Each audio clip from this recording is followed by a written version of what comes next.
Okay, let's see. Alright, you're the invisible cranky man here. Well, here we go again. Well, like I always say, here we are for another two grumpy old guys. The guy to my right also, he's off camera because he does not want to be seen, and because of his job, he's afraid to lose his job over his opinions, which is unfortunate. Yeah, thank you, Antifa and poor shit people world over. Thank you. Fuck off. Anyway,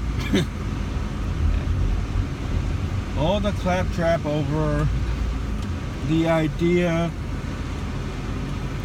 of James Bond becoming a girl.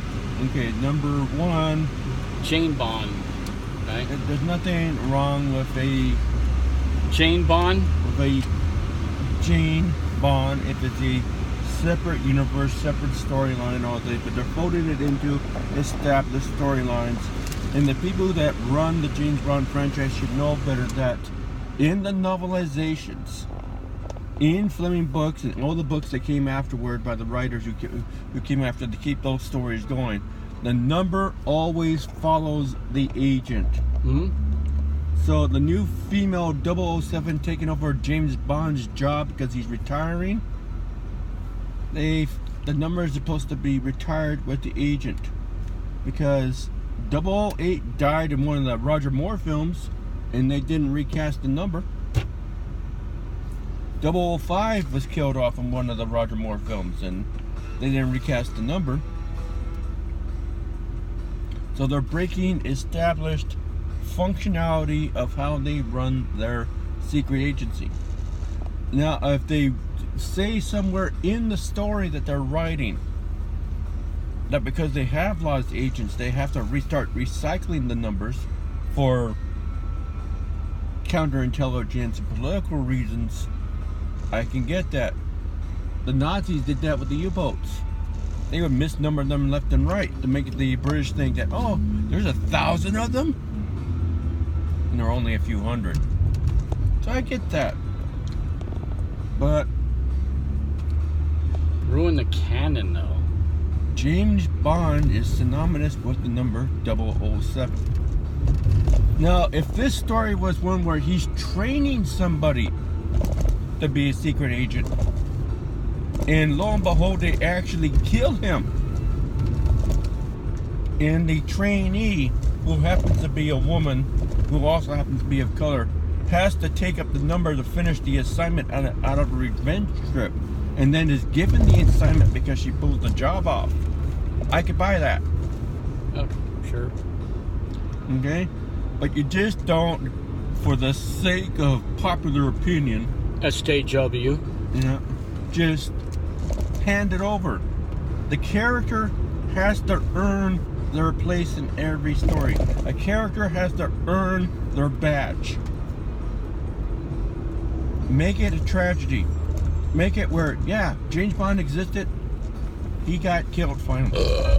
Because they were going that route with the last two movies where, you know what, he's slowing down, he's getting beat up, he's not exactly 100% anymore.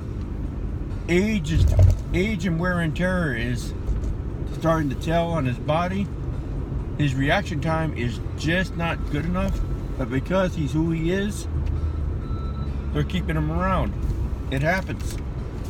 Fucking James Bond. Wow. So, female black James 007. SJW. Just to do it to please a vocal minority who won't even go see the film, who don't even understand the lore and the legend, or the fact that there are many strong women, many strong people of color in the franchise who were just as good or better than James Bond. Because a lot of his adventures, if it wasn't for the woman, he would have been dead. And also in the adventures, if it wasn't for the black guy or the Chinese dude, he wouldn't have made the secret run into the secret base to deal with the bad guys. The support cast has always been multinational and multicolored. That's the reason. That's the problem, I guess they see it, is the cast.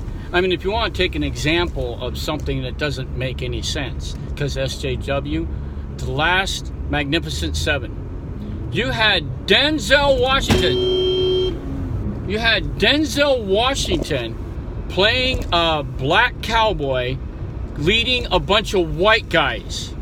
A black gunslinger. Never fucking happened. It may be a black bandit leader, but not leading a bunch of white guys to go deal with a bunch of bandits. The rampant racism of the time period. Exactly. They would have gave him the rope. And yet, they made the fucking movie because of SJW. And no one went and saw it. No one went and saw it. The fucking so what's movie the fucking point of it? Epic fail. If people are gonna make noise over why there's no heroes of color, you guys are not looking close enough. You guys aren't looking at the storylines. Like the fucking bullshit over Star Trek a few decades ago. Over the first female captain, Janeway. Bullshit. The first female captain that we saw on screen was actually in Star Trek IV, The Voyage Home. Captain of a Reliant class cruiser, the Saratoga. That's right. She got 2 minutes of airtime. Her ship was the one that said, "Hey, we got something new coming in." And she gave everybody the information they needed to get the story running. And then she died. Do you think it's because? And I think she was a black woman who was in charge of Saratoga. First female black captain seen on screen. On screen, yeah. But they were in the books all the time. They were in the novelizations of certain stories, because people forget that in the 60s and 70s, getting airtime is next to impossible because of time constraints of filming. People don't fucking think, "Oh, it's the first female captain." No, one of many. One of many, yeah.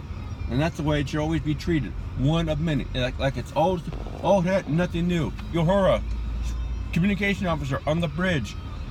The first female officer seen consistently as a main cast member in 66 and 67. For that time period, groundbreaking. But in Star Trek terms, just another officer. That's the way it was treated. That's the way it should be treated. So this will be the end of part 1 of this discussion we are having about SJW horseshit and films breaking canon. Part 2 will consist of talks about the remakes, such as Rollerball, Flight of the Phoenix, and some of the other films that are coming up. Hua?